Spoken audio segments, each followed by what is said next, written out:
The nation watched in collective dismay this past Friday, as the widely anticipated August jobs report arrived with grim news. A meager addition of only 22,000 new jobs across the entire U.S. economy, well below analysts' expectations.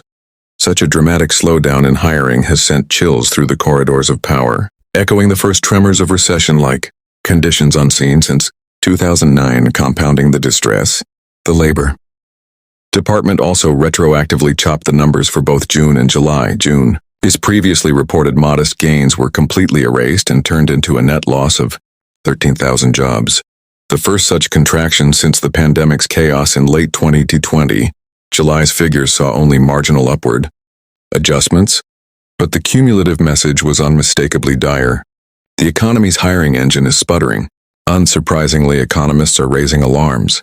Some emphasize that overall job creation in 2025 is eerily low, the weakest outside of the pandemic era, and eerily reminiscent of conditions in 2009. Others warn that such labor market weaknesses, especially when persistent across multiple months and sectors, can presage a broader economic downturn. Sessions before this bleak report had already been fraught.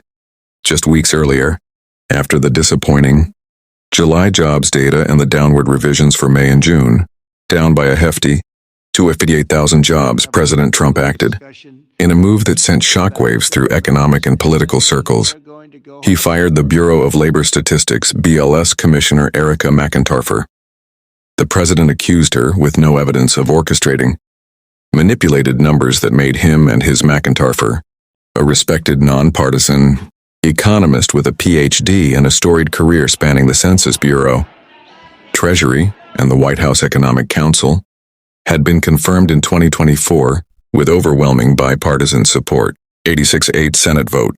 Her dismissal prompted widespread alarm. Economists and statisticians warned that this was a dangerous intrusion into the integrity of economic data and could damage the credibility of institutions built on impartiality. In the immediate aftermath, BLS leadership scrambled to reassure staff and the public. Acting Commissioner William Wietrowski emphasized that the agency's core mission, to produce high-quality, unbiased data, remained unchanged. He reassured employees of their protections and underscored that the actual data triangulation process remains firmly in the hands of career analysts, not political appointees. The timing of the firing was particularly consequential. The move came just as the economy's hiring performance steadily weakened, culminating in August's derailed report. Even after the agency's top figure was replaced, the jobs numbers continued to slide downward, shattering hopes that the shift at the BLS would alter economic reality. Experts argue that making personnel decisions based on data one doesn't like or believe sets a chilling precedent. Countries like Argentina and Greece, plagued in the past by politically skewed economic statistics, offer cautionary tales of eroded investor confidence and policy paralysis. The weak August report resonated across markets. Analysts now see an immediate and likely Federal Reserve interest rate cut, with a quarter-point easing widely expected at the September meeting and possibly more through year-end to buffer the economy gently. Beyond hiring delays, job losses were broad-based. Sectors including manufacturing, finance, construction, and government shed positions. Only healthcare and social assistance showed modest growth. Further, the layoffs aren't confined to private industry. In parallel, the Trump administration has launched mass layoff initiatives in the federal workforce, potentially eliminating more than 290,000 civil service jobs, some through direct cuts, others via buyouts, raising questions about government capacity during economic strain. Labor disparities are also intensifying. The unemployment rate for Black Americans rose dramatically, from 6.1% to 7.5%, while unemployment among young people and those entering the workforce stretched into prolonged joblessness. Wage gains have cooled, and long-term unemployment edged up further, stoking fears of an uneven or fragile recovery. In sum, the August jobs report is more than a disappointing data release, it's a flashpoint. It arrived after the head of the BLS was abruptly removed mid-report, following poor and revised performance indicators.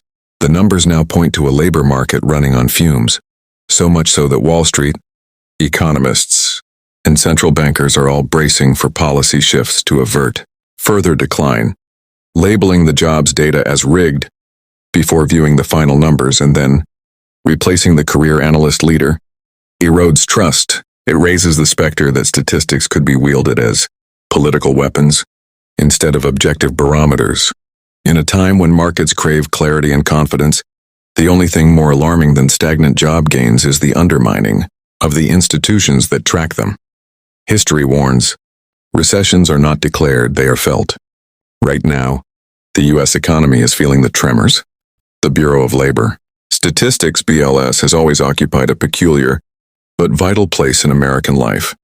Its work is not glamorous, it is painstaking, technical, and insulated from partisan politics, or at least it was. By counting jobs, tracking wages, and recording hours worked, the BLS provides the vital signs of the U.S. economy. Its reports feed into everything from Federal Reserve interest rate decisions to corporate hiring plans, to family budgets. But the firing of Commissioner Erica McIntyre shattered the perception of independence. Presidents have disagreed with economic reports before, but rarely have they tried to publicly discredit them, let alone purge the person responsible. By doing so, Trump ignited a debate not only about jobs but about truth itself. The irony is stark. If Trump's claim was that McIntyre was skewing numbers to make him look bad, the August report, compiled without her, shows the economy performing even worse. Instead of proving political manipulation, the outcome reinforced the opposite. The numbers are what they are, immune to wishful thinking, and yet, the damage may already be done. Once the idea takes root that official statistics can be massaged or suppressed, confidence in them diminishes. Investors may hesitate. Citizens may doubt whether the hardships they feel are truly reflected in government reports. A vacuum of trust emerges, and into that vacuum floods conspiracy theories, partisan spin, and market jitters. America is not the first country to wrestle with politicized statistics. Argentina offers a chilling precedent. In the early 2000s, facing stubborn inflation, successive governments tampered with the official inflation index. For years, Argentines read reports that prices were rising by 10% annually, while their grocery bills were doubling. The credibility gap grew so wide that independent economists began publishing their own shadow inflation indexes. While the International Monetary Fund sanctioned Argentina for falsifying data, Greece, too, before its sovereign debt crisis, misreported its deficit numbers to the European Union. When the truth surfaced, markets panicked, borrowing costs soared, and austerity was imposed with devastating consequences. The U.S. has long prided itself on insulating economic data from politics.